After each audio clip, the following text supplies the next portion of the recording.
বলছি ভাই আর একটা প্রশ্ন করা হোক।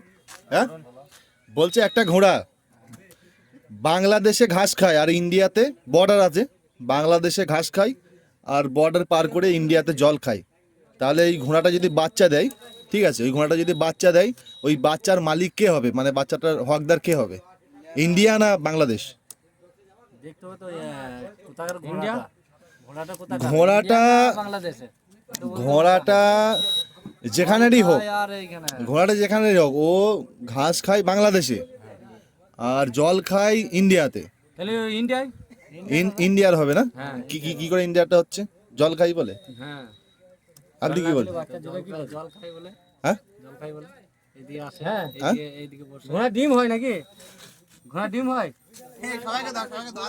হ্যাঁ, কার হবে, কার হবে? ইন্ডিয়ার হবে।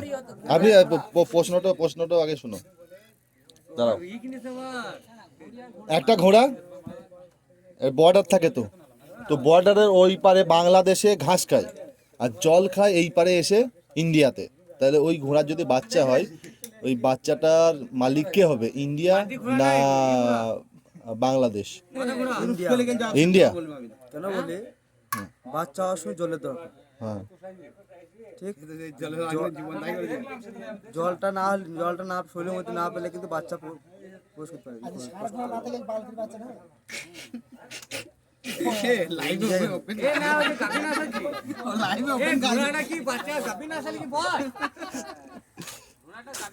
এরকম।